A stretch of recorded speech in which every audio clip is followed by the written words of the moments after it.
Good morning mga kabayan, welcome sa ating latest update rito po sa Malagasang Open Canal Flyover.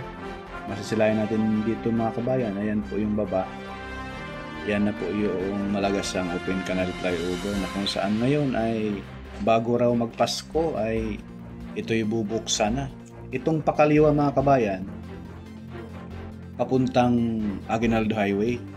Itong pakanan, papunta doon sa Arnaldo Highway at yung mismong Calax sa Open Canal Interchange. Mga 600 meters mula rito, no? Pakanan mga kabayan.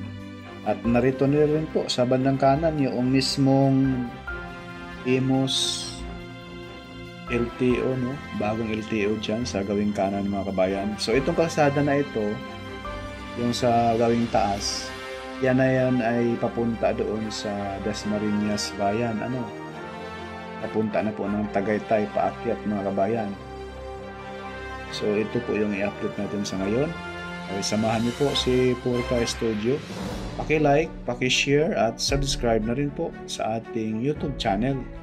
Purka Studio po mga kabayan. Ito po yung flyover na pinaspasan na rin po ngayon sa paggawa ng sa ganon sa darating na bago magpasko, ito ay bubuksan na sa publiko. Ayan, pinapapaspasan ni Pangulong Marcos nang sa ganun ay maging mas mapabilis yung biyahe ng mga kababayan natin rito sa Cavite, no? So ngayon mga kabayan, ito na po yung drone shot natin. Sa harap natin, yan na po yung Malagasang Open Canal Flyover, no? Ayan po, itong way na ito ay papunta na po doon sa Aguinaldo Highway, papuntang Tagaytay. Yan na po yung harapan natin ay naka-ready na rin po ito sa pagbubukas. Ilang tulog na laang. Ayan po mga bayan, yung barrier ay tapos na, sobrang kinis na ang paggagawa. Sa magkabilaan, sementado na rin po lahat. Ayan. Silipin natin doon sa dulo kung tapos na po ba talaga. Kung wala na pa bang makamay na hindi pa na semento. Ayan po sa baba natin mga bayan. Ayan po. O yan, mga bayan. Diyan sa gawing kanan dulo, may isang lane na hindi pa sementado. Yan yung kalsada na tinuturo ko sa inyo ganina mga bayan. Yung gawing kanan ay papunta na po yan ng Dasma Bayan. Yan po ay shortcut, no? Hindi ka na dadaan doon sa Aguinaldo Highway. Dito, yung may sasakyan na pula no, pakyat kanan. At itong kaliwa, yan yung Malagasang. Punta doon sa Imus mismo, City Hall. Ayan po mga bayan, no? Minsan dyan sa baba talaga laging traffic. Hindi lang minsan, no? Hindi lagi, kahit tanghaling tapat. Ayan po, kitang-kita natin mga bayan. Mayroon pang isang lane na bubuhusan na yata yan ngayong araw na ito. Ayan po, paspasan din naman ang trabaho sa ngayon mga kabayan. Ayan po, sa gawing right side, hindi pa siya sementado pero naka-ready na siya paglatag ng concrete cement. Ayan po, sa gawing kanan. Kitang-kita natin. Yung mga sasakyan na yan, ayan po, galing po yan ng Aguinaldo Highway. Ayan po mga bayan, kitang-kita natin yan dyan. Sa gawing kaliwa, sementado na siya. Yan na lang po yung kulang sa ngayon. Kumbaga, paspasan na rin po yung, ayan po. Paspasan na rin po yung trabaho dahil hahabol ito sa bago magpasko. Sabi po ng ating na panayam rito, no? Ayan po, bako yung gilid kasi gawing kaliwa at kanan, yan po ay daanan rin po, no? Yung sa kaliwa, yung may bako dyan, kulay dilaw, kapag ikaw ay galing Imus papuntang Malagasang Road, kanan ka. Kung ikaw ay pakaliwa, yung masasakyan na yun, ayan po, papunta ka ng Dasma Bayan. Kumbaga, iwasan mo yung traffic din po doon sa Aguinaldo Highway, no?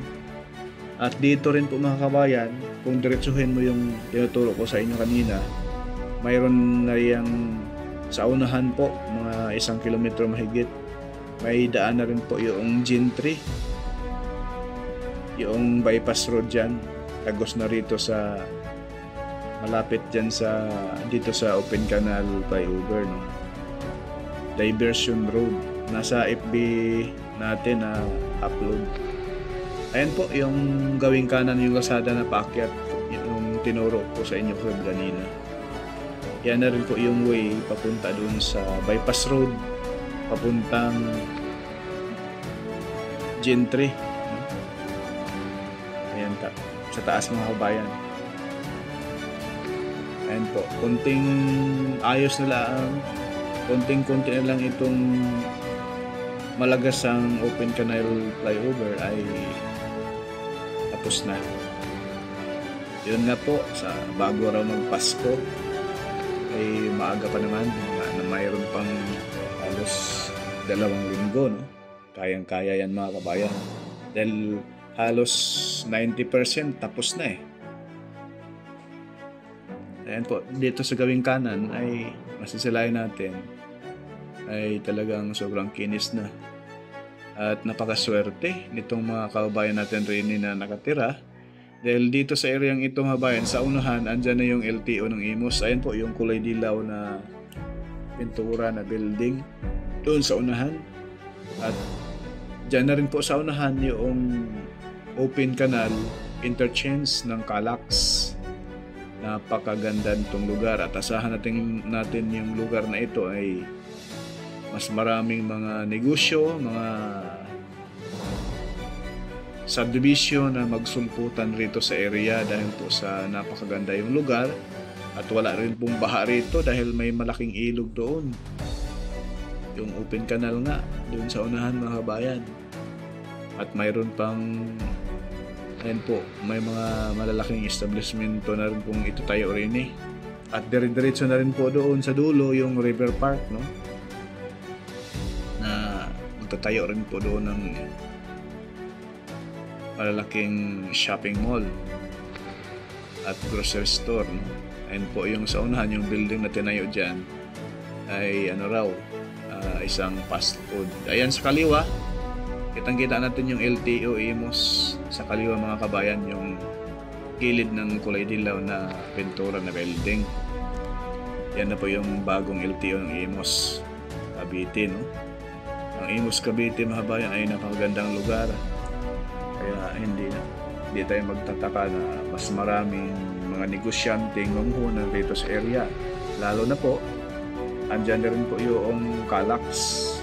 Bukod sa Calax mga kabayan, ibaba ko rin po sa comment section yung Cavitex Calax Link Expressway. Idudugtong ang Cavitex at Calax. Napakalaking good news. Sa gilid ng Centennial Road idaan, no? Napaka good news yan mga bayan. Kung ikaw ay pwede mo nang ikutin Calax at SLEX, no? Enjoy ride. Yan, ipakita ko pa sa inyo yung view rito sa Imus mga bayan. Kitang-kita mo naman yung mga subdivision dyan na nagsulputan. Ayan po, kabahayan po yan. Sobrang dami. Grabe na rin po ang tao rito, kaya grabe rin po yung traffic. Kaya itong Calax, once na ito ay matapos, maidugtong na sa Cavitex, ay talaga namang mapapabilis yung biyahe. At maganda din sana mga kabayan, yung LRT1 Cavite Extension papuntang Niyog Cavite ay hanggang dito, no? Or di kaya papuntang Tagaytay, dahil kailangan talaga kahit may mga expressway mga kabayan, kahit may mga tadtad mo pa sa expressway yan, dahil yung mga kababayan natin ilan ay doble-doble sasakyan, traffic pa rin yan. Ang maganda talaga, paramihin ni Pangulong Marcos yung mismong mga railway dito sa Cavite, like hanggang doon sa may Batangas, dahil mga industrial area po yan, yung Cavite, yung Batangas. Sana po ay makinig po ang ating kinauukulan, no? Para naman po ito sa ating mga kababayan, makabilis ang biyahe. So yun lang po muna mga kabayan, yung ating update rito sa Open Canal Malagasang Flyover. Abang-abangan po natin yung pag-open ito, no?